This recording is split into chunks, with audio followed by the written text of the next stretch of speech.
मंगलपुर गांव में एक पुराना सा तालाब था, गहरा, पुरस्कून और घने दरख्तों से घिरा हुआ। इसी तालाब के किनारे एक टूटी हुई झोंपड़ी थी, मट्टी की दीवारें, छत घास फूस की, जो हर बारिश में जगह जगह से टपकती रहती। इसी झोंपड़ी में रुपेश अपनी बीमार बीवी रूपाली और 8 साला बेटे टेटू के साथ रहता था।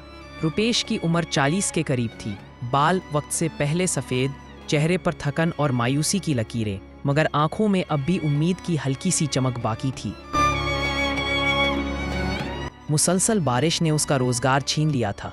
रूपाली आए दिन बीमार रहती और टेटू अपने नन्हे ख्वाबों में भी सिर्फ एक मजबूत छत का तसव्वुर करता था। उस रात बारिश बेरहमी से बरस रही थी। ठंडी हवाएं झोंपड़ी में घुसकर सबको कांपने पर मजबूर कर रही थीं। रूपाली की खांसी बढ़ गई। रुपेश ने आसमान की तरफ देखा और नम आवाज में बोला, या परवरदिगार, हमें एक पक्का घर अता कर दे। यह हर साल की बारिश हमारी हिम्मत तोड़ देती है। झोंपड़ी में एक छोटा सा कपड़े का थैला था, जिसमें चंद सिक्के थे, बीमारियों और मजबूरियों में बिखरती जिंदगी की आखिरी बचत। न जमीन न खेत, सब कुछ रूपाली के इलाज में बिक चुका था। तालाब किनारे की ये सरकारी जमीन ही इसका वाहिद सहारा थी। बारिश तेज होती गई, हवा के जोर से झोंपड़ी की छत अचानक उड़ गई। पानी अंदर आने लगा। टेटू खौफ से चीख पड़ा।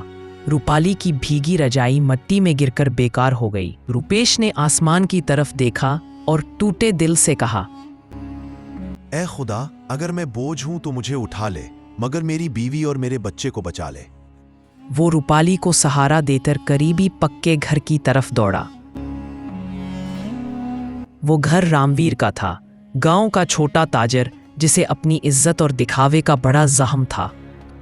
रुपेश ने थर थर कांपती आवाज में कहा, रामवीर भाई, सिर्फ एक रात की पनाह दे दो। मेरी बीवी बीमार है, छत उड़ गई है, सुबह होते ही चला जाऊंगा। रामवीर ने तंजिया हंसी के साथ जवाब दिया, रुपेश, तेरी हालत पर तरस जरूर आता है, मगर मेरे घर में जगह नहीं। अगर लोगों ने देख लिया कि मैंने गरीबों को घर में रखा है तो मेरा मजाक बन जाएगा। बाहर छप्पर के नीचे बैठ जा, बारिश रुक जाएगी। रुपेश खामोशी से वापस आ गया। वो रात वो सब बारिश में भीगते रहे। सुबह हल्की धूप निकली तो रुपेश टूटे टिन और घास के गट्ठे जोड़कर छत बनाने में लग गया। चाहे छत अब भी टपक रही थी, मगर उसने मुस्कुराकर कहा, रूपाली, ये झोंपड़ी ही सही, मगर अपनी है।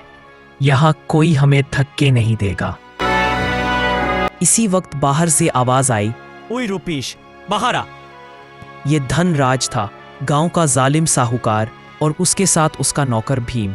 धनराज गुस्से से भरा हुआ वो, रुपेश, 2 महीने हो गए हैं, इलाज के पैसे कब वापस करेगा? न दे सका तो ये झोंपड़ी गिरा दूंगा। रुपेश ने हाथ जोड़ते हुए कहा, भैया, हालात बहुत खराब है, 2 दिन और दे दो, मैं कहीं से पैसे जुटा लूंगा। धनराज तंजिया हंसी हंसा। 2 दिन फिर आऊंगा, न पैसे मिले न झोपड़ी बचेगी। वो लोग चले गए। रुपेश मट्टी पर बैठ गया, टूटा हुआ, बेबस। इसी वक्त टेटू दौड़ा आया।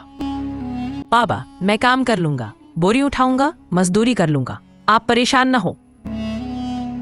रुपेश की आंखें भर आईं। रात को दरवाजे पर दस्तक हुई। बाहर खड़ा था उसका बचपन का दोस्त आकाश, जो शहर जाकर बड़ा कॉन्ट्रैक्टर बन चुका था। आकाश ने रुपेश की हालत देखी तो आंखें नम हो गईं।